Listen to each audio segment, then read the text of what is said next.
Embora a maioria dos evangélicos defendam o domingo no lugar do sábado bíblico, eu nunca imaginei que eles de fato guardassem esse dia como os adventistas guardam o sábado, por exemplo.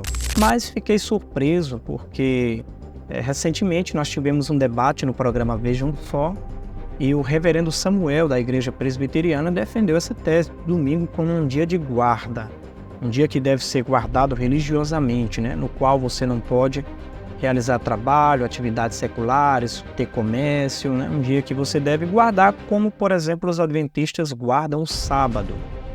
E nós tivemos ali também o pastor Valdo, da comunidade bíblica Moriá, fazendo um contraponto. E nesse vídeo eu vou reagir a esse debate que teve ali, vou comentar alguns trechos e peço que você continue comigo até o final, que vai ser muito interessante para o seu conhecimento bíblico. A questão da guarda, nós entendemos que há obras que são listas em outros dias, mas que no domingo podem ser postas de lado. O irmão citou várias questões.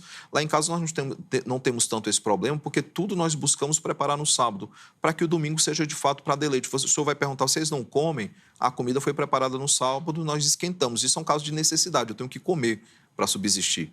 Mas nós evitamos qualquer tipo de trabalho. Para nós, o domingo ele deve ser para atos de cultos individuais, familiares, cultos particulares, ou cultos públicos que envolvam a igreja. O dia deveria ser separado para esse fim. Note que o reverendo Samuel coloca o domingo como um dia de guarda, lembrando que o domingo é o primeiro dia da semana, e o sábado, que é o dia anterior, ele coloca como o dia da preparação. Então, ele faz tudo o que tem que fazer no sábado e descansa no domingo. E essa ordem ela é o inverso daquilo que a Bíblia apresenta e é contrário também ao ensino bíblico. Estou pegando aqui minha Bíblia. Se você abrir, por exemplo, em Lucas capítulo 23, versículos do 54 ao 56, diz o seguinte: era o dia da preparação e começava o sábado. As mulheres que tinham vindo da Galileia com Jesus seguindo viram um túmulo e como o corpo fora ali depositado. Então se retiraram para preparar aromas e bálsamos e no sábado descansaram segundo o mandamento. Versículo 54 é claro. Era o dia da preparação e começava o sábado. Portanto, o dia da preparação era o dia anterior ao sábado, era a sexta-feira e sempre foi em toda a Bíblia, no Antigo e no Novo Testamento, ok? A sexta-feira é o dia da preparação e não o sábado. E o dia de descanso, de acordo com o verso 56, o dia que as mulheres descansaram segundo o mandamento, é o sábado. E se você olhar o versículo 55, mostra aí o corpo de Jesus, o túmulo. Então, Jesus já tinha morrido, esse evento aqui acontece depois da cruz, o sábado continua como um dia de descanso segundo o mandamento. Então, biblicamente falando, o dia de descanso é o sábado, que é o sétimo dia, e o dia da preparação é a sexta-feira. Não faz sentido essa crença do pastor, do reverendo Samuel. Vamos seguir para o próximo trecho. Pecado só existe onde há mandamento.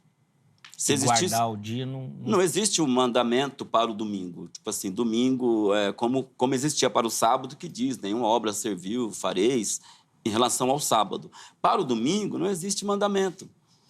O domingo tornou-se um feriado praticamente secular, porque, embora tenha uma origem, que é a ressurreição de Cristo, em honra a Cristo, mas a partir do momento que Deus não ordenou nada sobre esse dia e não existe na Bíblia nenhum mandamento sobre este dia, então ele é um feriado que tem que ser honrado, sim, porque não é um acontecimento pequeno, afinal é a ressurreição que gerou este feriado, então nós temos que honrá-lo. Mas não existe regras para este dia, segundo a Bíblia. Esse ponto levantado pelo pastor Valdo é interessante porque você não vai encontrar nem no Antigo, nem no Novo Testamento um mandamento ordenando a santificação do domingo como um dia de guarda, como um dia de descanso. Carece disso. Nem a palavra domingo existe na Bíblia Sagrada, ok? Então isso precisa ficar muito claro. Deixa eu citar alguns textos, por exemplo, Mateus 28, verso 1. Ele vai dizer o seguinte, eu não tenho como mostrar para o pessoal, mas só para... E depois você pode conferir numa Bíblia que tenha pelo menos o transliterado, o texto lá, o interlinear, ele vai dizer o seguinte, eu vou ler aqui como está no original, Ele vai falar sobre o sabaton, Ele vai falar, após então o sábado, ao alvorecer, em o primeiro dia da semana, aqui está o transliterado, veio Maria, a Madalena, a outra Maria, para observar o túmulo. Esse aqui é o texto literal. O texto traduzido, o senhor pode depois até ler. Quando ele fala sobre sábado, a palavra no grego é sabaton. Quando ele fala sobre o domingo, a palavra no grego também é sabaton.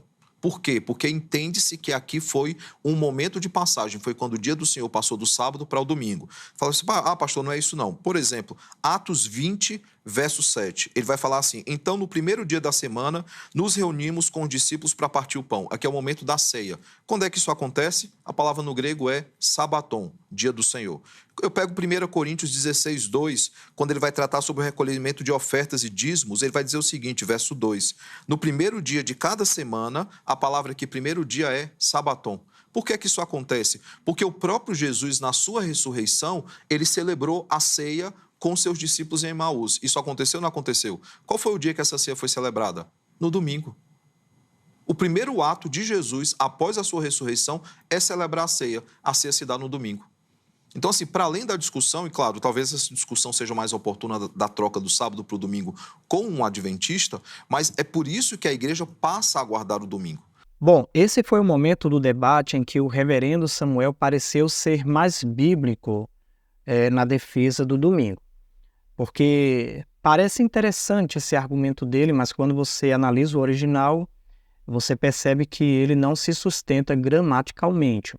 Então você tem a palavra sabaton no grego, para sábado, e você também tem a palavra sabaton para no primeiro dia da semana. Só que uma coisa precisa ser esclarecida. A palavra sabaton significa tanto sábado, e se aplica ao sétimo dia, como também significa semana.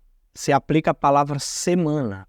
Por isso que na frase no primeiro dia da semana também aparece sabaton.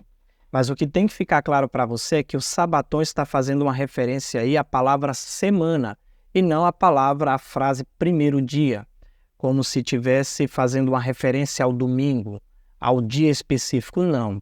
Está fazendo referência à palavra semana, que aparece na mesma frase de primeiro dia da semana. E isso mostra que essa explicação do reverendo Samuel não faz sentido gramaticalmente. Se nós admitirmos que os 10 mandamentos ainda são válidos, nós podemos admitir.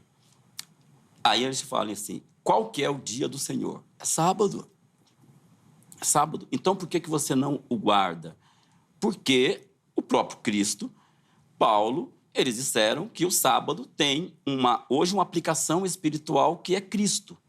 Então, eu estou guardando o sábado estando em Cristo. Ele é o meu sábado. Ele falou, os cansados, oprimidos, vêm a mim e encontrarei descanso para as vossas almas. Em mim vocês estão no descanso. Não existe texto bíblico algum que fala, eu não guardo mais o sábado porque agora Deus instituiu um novo dia que é domingo. Não tem texto algum que diz isso. Todos os textos falam que do sábado nós partimos para Cristo. Sábado para Jesus, não sábado para um outro dia, que é o domingo. É isso que eu estou querendo falar desde o começo aqui.